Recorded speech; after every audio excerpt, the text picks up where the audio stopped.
اقلیت میں آ جائیں گے. لہٰذا ہم جو ہے نا بہت ہی کچھ ایسے اقدامات کر رہے ہیں جس کے نتائج آنے والے برسوں میں ثابت ہوں گے. چنانچہ وہاں سے مسئلہ اٹھا اور آپ دیکھ رہے ہیں گھسپیٹیوں کے نام پر ہزاروں نہیں بلکہ لاکھوں آسامی مسلمانوں کو آپ نے ملک بدر کرنے کی سازش رچائی اور وہاں پر NRC کرایا گیا اور پھر ڈیٹینشن سینٹر میں لے جا کر آپ وہاں پہ آسام کے جو حقیقی شہری ہیں ان شہریوں کو لے جا کر آپ نے بند کر دیا. وہاں پر 80 سال کے بوڑھے بھی اس کے اندر شامل ہے, 20 سال کے نوجوان بھی شامل ہے, اس کے اندر خواتین بھی شامل ہے. تو اب آپ بتائیے کہ ایک ذمہ دار عہدے پر وزارت عظمیٰ کا عہدہ کوئی معمولی عہدہ نہیں ہوتا ہے. وزیر اعظم پورے قوم کا قائد ہوتا ہے. وزیر اعظم ہمارے بھی قائد ہیں, دیگر طبقوں کی بھی قائد ہیں, اور وہ شخص یہ ان کے جو ہے نا اس عہدے کو جو ہے نا برابر اس کو عزت و احترام کی نگاہ سے دیکھتا ہے. لیکن آپ نے جو ہے نا اس عہدے کا پاس و لحاظ میں کیا آپ نے کہہ دیا کہ صاحب ڈیموگرافک چینج ہو رہا ہے اور جو ہے نا ایسی صورتحال پیدا ہو سکتی ہے. اب ایک جملے کو لے کر آپ سوچیں کہ فرقہ پرست طاقتیں کیا کیا نہیں کر سکتی ہیں. ایک ایک جملہ وزیر اعظم کا اہمیت رکھتا ہے, اور پھر ایسے تاریخی موقع پر جو تقریر کی جاتی ہے لازمی چیز ہے کہ اس کے بڑے دور اثرات پڑتے ہیں. تو وزیر اعظم نے جہاں اصلاحات کی بات کی, جہاں انہوں نے کہا کہ ہندوستان خود کفیل بننا ہے, سیلف لینڈ بننا ہے, اس پر ہم یقیناً ان کے ساتھ ہیں. ہم کہیں گے کہ وزیر اعظم کی یہ بات بالکل صحیح ہے کہ ہندوستان کو خود کفیل بننا چاہیے, اور آپ خود کفیل نہیں بنیں گے تو آج آپ حشر دیکھ رہے ہیں کہ کس طریقے سے امریکہ کے صدر ڈونلڈ ٹرمپ ہر روز ہندوستان اور خاص طور پر ہمارے وزیر اعظم کی توہین کر رہے ہیں. کس قسم کے جملے ان کے آ رہے ہیں, کس طریقے سے وہ ہندوستان کو جھکانے کی کوشش کر رہے ہیں. اگر آج ہندوستان خود کفیل ہو جاتا معیشت کے میدان میں, صنعت کے میدان میں اور تمام زندگی کی شعبوں کے اندر, تو لازمی چیز ہے ہم نظریں ملا کر امریکہ سے بات کر سکتے تھے. لیکن ہم نے اس ملک کو جو بڑی قربانیوں سے آزاد ہوا تھا, اور ہر طبقے نے اس کو جو ہے سو اپنا خون دے کر اس ملک کو آزاد کرایا, لیکن بعد کے آنے والوں نے اس ملک کے اندر مذہب کی بنیاد پر, ذات کی بنیاد پر, علاقے کی بنیاد پر اور آپ زبان کی بنیاد پر آپ دیکھ لیے. ابھی میں مہاراشٹر سے آ رہا ہوں, اورنگ آباد گیا تھا میں, وہاں پر تو دیکھا میں نے کہ کئی مقامات پر لوگ جو ہے نا گفتگو کرے زبان کے مسئلے پر. آپ ہندی کو مسلط کرنا چاہ رہے ہیں مہاراشٹر کے اندر, آپ ہندی کو مسلط کرنا چاہتے ہیں تمل ناڈو کے اندر, جبکہ تمل ناڈو پہلے دن سے ہندی کی مخالفت کر رہا ہے. تو سوال یہاں پر یہ کہ ہندوستان کے دستور نے کسی زبان کو قومی درجہ نہیں دیا ہے, تو آپ کیوں ہندی کو اس طریقے سے مسلط کرنا چاہتے ہیں؟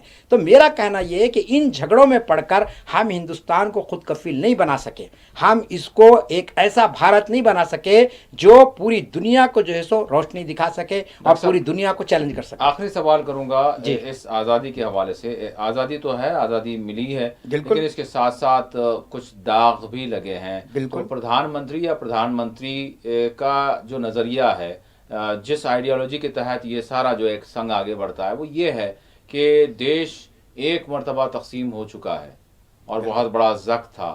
2 حصے اس کے جو ہے علیحدہ ہوئے ہیں, ایک تھا پہلے, پھر ساتھ ہی ساتھ اس سے بھی الگ ہوا. تو بہرحال اس کی جو ہے تقسیم ہوئی ہے. اب وہ تقسیم پھر نہ ہو, چاہے وہ مذہب کی بنیاد پہ ہو, کسی اور بنیاد پر ہو, تو وہ سب سے بڑا سنگین مسئلہ ہے. اسی کے حوالے سے سارے دیش کو جو ہے جاگرک کیا جا رہا ہے. یہ ساری چیزیں جتنی بھی ہے نا اسی سے آ کر جڑتی ہیں. تو یہ کوشش کی جا رہی ہے, یہی کیا جا رہا ہے کہ دیش مزید تقسیم نہ ہو. جن کی ذریعے سے جو ہے تقسیم ہو سکتا ہے, تو ان کے حوالے سے یہ شعور بیدار کیا جا رہا ہے, لوگوں کے ذہن بنائے جا رہے ہیں کہ آپ جو ہے آگاہ ہو جائیں, پھر دیش کو تقسیم نہ ہونے دیں. ادروائز یہ جو گھس بیٹھ گئے ہیں یہ پھر ایک مرتبہ تقسیم کر دیں گے. دیکھیے سب سے پہلی بات تو یہ ہے کہ دیکھیے کوئی شہری اور خاص طور مسلمان کبھی یہ نہیں چاہے گا کہ یہ ملک مزید تقسیم ہو, اور جو تقسیم ہوئی اس کے بھی ذمہ دار مسلمان نہیں ہیں. وقت نہیں ہے کہ میں تفصیلات میں جاؤں, لیکن تاریخ نے واضح کر دیا کہ مسلمان اس ملک کے بٹوارے کے ذمہ دار نہیں ہیں.